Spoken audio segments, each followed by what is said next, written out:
পশ্চিমবঙ্গের হুগলি জেলার বলাগড়। কলকাতা থেকে প্রায় ৮০ কিলোমিটারের দূরত্বে এই বলাগড়েই তৈরি হয় বিভিন্ন আয়তনের ও বিভিন্ন কাজের প্রয়োজনের নৌকা। মাছ ধরা থেকে পরিবহন, ফেরি সার্ভিস উপযোগী নানা রকমের নৌকা তৈরি করেন কারিগরেরা। সেই নৌকা শুধু পশ্চিমবঙ্গের বিভিন্ন জেলা নয়, পার্শ্ববর্তী বিভিন্ন রাজ্যেও পাঠানো হয়। বহু পুরনো এই নৌশিল্প আগামী দিনেও একইভাবে নদীমাতৃক বাংলার এক বিশেষ ঐতিহ্যকে ধরে রাখবে বলেই কারিগরদের আশা। এই নৌকা তৈরির ব্যবসায়িক দিক, নৌকা তৈরির প্রক্রিয়া ও ভবিষ্যতের চিন্তাভাবনা নিয়েই টাউন মেকিং বেঙ্গলের ষষ্ঠ পর্ব বলাগড়ের নৌকা তৈরি ও কারিগরদের কাহিনী।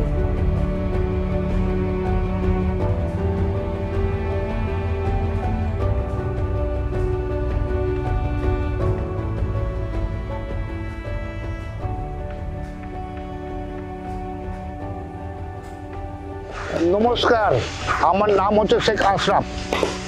আমি হুগলি জেলার বাসিন্দার বলাগড় মৌজায় আমার লৌকর কারখানা। 40 বছর কাজ করছি।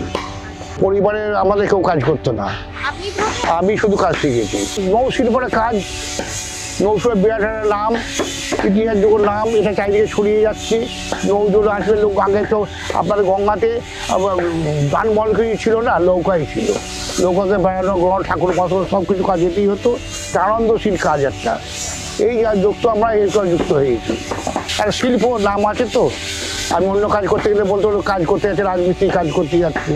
একটা শিল্পের বিরাট নাম, এই জন্য এর মধ্যে আমার ভালো লাগে, এর মধ্যেই থাকি আমি আমার বন্ধুর সাথে, আমাদের বয়স্ক লোক যারা কাজ করতো, পুরনো বয়স্ক লোক, আমার বন্ধু ছিল, তার ছেলে আমার বন্ধু ছিল, তার সাথে এখানে বেড়াতে আসতাম, স্কুলে পড়তাম, বেড়াতে আসতাম।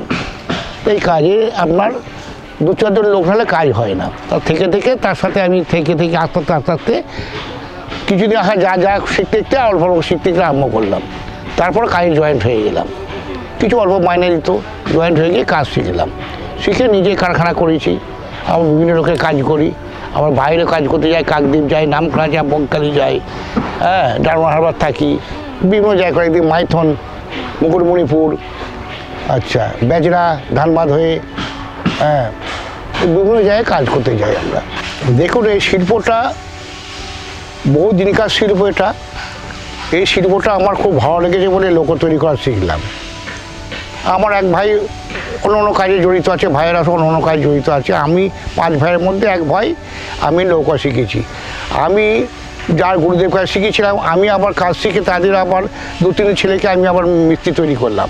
হেল্পার লাগে, মিস্ত্রি লাগে, এদের সব তৈরি করে শিখলাম আমি যে এই লোক তৈরি, এইভাবে লোক তৈরি করতে হবে, এইভাবে জিনিসপত্র দিতে হবে। তাদের বিভিন্ন রকম ডিজাইনে আমি কাজ শিখিয়েছি। সারা দেশে কাজগুলো চলবে, সব জায়গায় যেতে পারি, দুটো খেতে পারবি।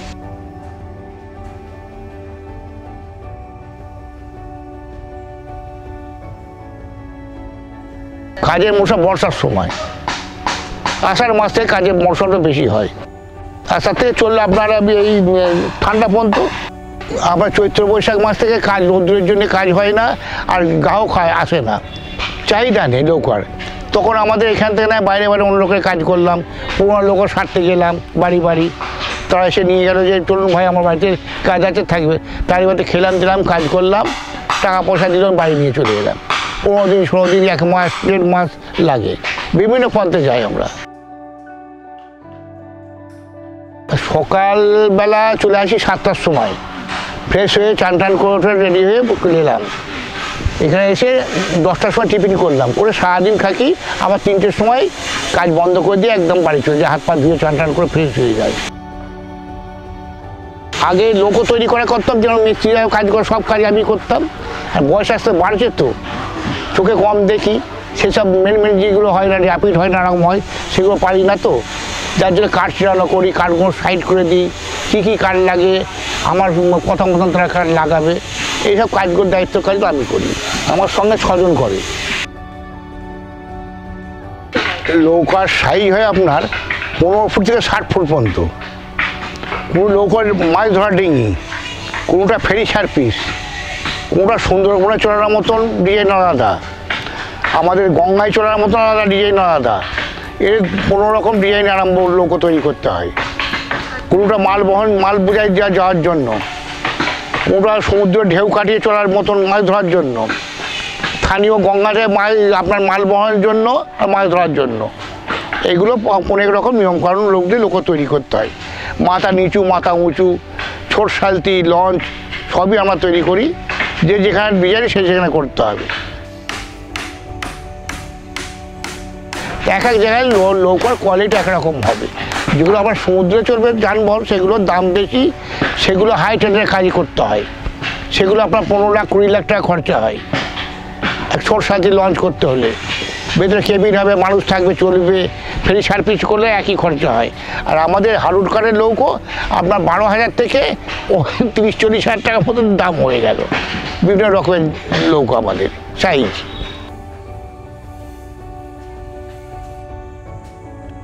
মেটেরিয়াল লাগে, জড়ি ফিট লাগে, পেরাক লাগে, তার কাটা লাগে, এই সবগুলো কলকাতা থেকে আমাদের ডেলিভারিতে দিয়ে যায়।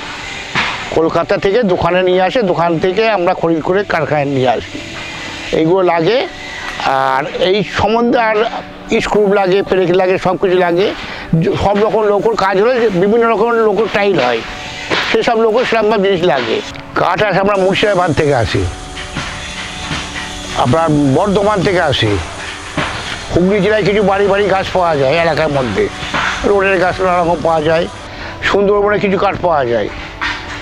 আচ্ছা, আপনার চলে গেলাম মুকুটমণিপুর, বাঁকুড়া ডিস্ট্রিক্টে কিছু কাঠ পাওয়া যায়। আচ্ছা, মাইথন ঝাড়খণ্ডে কিছু গাছ পাওয়া যায়। যারা এই কারবারি লোক তারা কেটে নিয়ে আসে আমাদের, নিয়ে এসে এখানে বিক্রি করে। এখানকার মাল ওখানে যায়, ওখানকার আমরা এখানে আসি। বাবলাটা হচ্ছে হাই স্ট্যান্ডার্ড কাঠ, টানাটানি করে নিয়ে যাওয়া খুব ভালো। আগে ছিল শাল সাগুনের কাজ, বিশেষ দাম। শাল কাঠে আপনার সিপি সেগুন আপনার 5,000 টাকা কেজি মোটামুটি। তারপরে আপনার দেশি আপনার শাগুন হচ্ছে আপনার এখানে 2,000-2,500 টাকা কেজি গোলমাল। এইগুলো কিনে আমরা কাজ করি।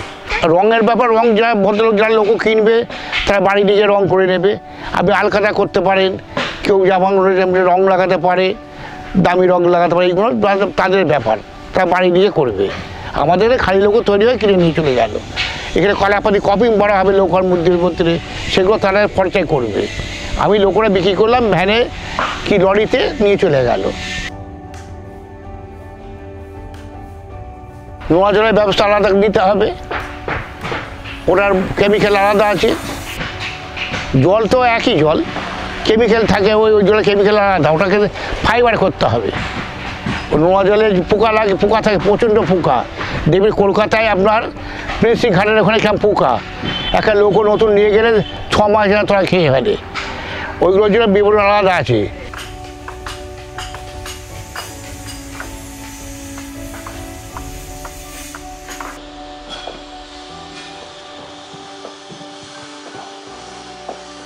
আপনার 15 foot, 18 foot, 20 foot, 22 foot, 24 foot, 36 foot, এই মাছগুলো নৌকায় মাছ ধরার জন্য নদীতে বিভিন্ন জায়গায় মাছ ধরা। ওগুলো সমুদ্রেও চলতে পারে, সমুদ্রের মহানদী নয়, খালগুলোতে। এগুলো মাছ ধরার জন্য এই নৌকোগুলো হবে। আর যেগুলো আপনারা বললাম 22 হাত, 25 হাত, 30 হাত, এগুলো মাল বহনের জন্য, বাড়ি তোলা, হ্যাঁ, নানা রকম মাটি তোলা জমি থেকে, নানা রকম কাজে ফেরি সার্ভিস, এই সার্ভিসগুলো এইগুলো হয়ে থাকে। বড় বড় ফেরিঘাটে অন্তত 70 জন 80 জন লোক যাবে, তার জন্য ওই লোকের দরকার। 12 ফুট 14 ফুট চওড়া করে 24-25 হাত করে লম্বা করলাম, 30 হাত করলাম, যেমন ঘাটের চাহিদা সেরকম হবে। এইগুলো আমরা করে থাকি। একটা আপনার 15 হাত নৌকো, 15 ফুট নৌকো, 15 ফুট নৌকো 6 দিন লাগবে, দুটো লোকে করে 6 দিন লাগবে। আচ্ছা, 20 ফুট নৌকো করলে একদিন বেড়ে যাবে, 7 দিন হবে। আচ্ছা, এর মধ্যে কোয়ালিটি ভাগ আছে। এর মধ্যে আপনার হারুড কাঠ আছে আর বাবলা আছে। বাবলা হারুডের মধ্যে পড়ে, তাহলে বাবলা মালটা কড়া, হারুডের মধ্যে পড়লেও অন্য কাঠগুলো নরম। বাবলা হারুডের মধ্যে পর্যায়ে এসে গেলে ওটা বাবলা কাটার সময় লাগে। এই একটা বড় লোক তৈরি করতে হলে আপনার 25 দিন লাগবে, 4 জন লোকে। আর হারুড কাঠের যেটা মেহগনি ফগনি নানা রকম কাঠ, জিলাপি, এগুলো আপনার 20 দিন লাগবে। এই সাইজের নৌকো হবে, আমরা খাতায় লিখে নিলাম, তার মন মতো কাজ করলাম, দাম শর্ট করলাম, সে কিছু পয়সা দিল, বাড়ি গেলে আবার কিছু পাঠালো, এইভাবে আমরা কাজ করে থাকি। এই যে মূল পত্র হয়ে দেখেছেন মাথায় চণ্ডী, এই চণ্ডী দু মাথায় আছে। আপনি কপট গায়করা নৌকো কিনবে, সেই কপট আমরা লম্বা করে পেতে দিলাম, তারপরে কাঠ জয়েন্ট করছি, তক্কা জয়েন্ট হয়ে যাচ্ছে। যে গায়করা বলবে আমার নৌকোটা এত লাইন গড়ন দরকার, সেই গড়নটাই নৌকো তৈরি করবো আমরা। আপনি আমাকে বললেন নৌকোটা এক একদিকে 12 লাইন করে করবেন, দুদিকে 24 লাইন গড়ানো হয়ে গেল, 24 লাইন গড়ানো হবে। উপরে ভিতরে যেসব কাঠকুটো লাগে, কাঠামো, এগুলো দেওয়া হবে। ভিতরে জয়েন্ট হচ্ছে, ভিতরে কাঠামো দেওয়া হচ্ছে। এই বডি তৈরি বড় কাঠামোগুলো এইগুলো রেডি করা হচ্ছে। এই ভিতরে সব থাকবে, এই বাইরের বিট মারা হয়েছে, ভিতরে মারা হয়েছে, এই সাইড দিয়ে বিট মারা হবে, এখানে আড়া দেওয়া হবে, তার এখানে আড়া দেওয়া হবে।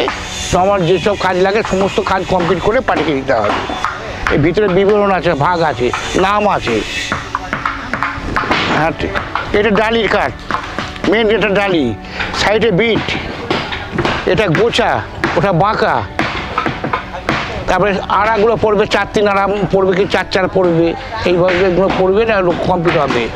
এখানে বসার সিট হবে, ওদিকে বসার সিট হবে। এবার ওইরা আলকাতা দেওয়া হবে, যে যা পারবে। ভিতরে কভার আছে, বার কভার আছে, উপরে টাইট আছে, এগুলো সব আছে। এগুলো আলার কাঠ আছে, সাইজ বুঝে কেউ 6-6 নেবে, কেউ 3-4 নেবে, কেউ 3-2 নেবে, তাকে সেরকম ভাব করে আমরা সাজিয়ে দিই। ফাইবার করলে আলকাতা মারতে হয় না, রং চলবে। যে লোকগুলো আপনাদের দেখালাম তার বিবরণ হচ্ছে কোনো পার্টি চাই আমাকে রং করে দেওয়ার জন্য, তাতে আলকাতরা করতে হবে, কালাপাতি করতে হয়। আলকাতরা করে ফিটিং করলেও তারা এসে লরি করে নিয়ে বাড়ি চলে যাবে। কেউ আবার বললো আমাকে এমনি রং হবে, ভিআইপি যেগুলো রং টং হবে, বসে যাবে, সাহেবরা যাবে, বসে যাবে, হ্যাঁ, বসে যাবে, তাদের ভিআইপি রং হবে, ভালো দামি দামি রং আছে, সেটা আলাদা। বর্ষাকালে ওই জল থামলে থামে দিতে হবে, চাহিদা আপনার দিতে হবে আমাকে। আমি আপনাকে অর্ডার দিয়েছি, ওই যে তিরপলে ঢাকা দিয়ে কাজ করলে, রং করে তিরপল ঢাকা দিয়ে দিলাম, দিয়ে শুকনো 15 দিন 20 দিন ধরে শুকনো, তাকে বললাম দাদা একদিন পরে আপনি আসবেন, নিয়ে যাবেন। সব রকমই ব্যবস্থা থাকে, করতে হয় একটু দেরি করে। এবছর যা বর্ষা হয়েছে, কেমন বর্ষা হয়েছে।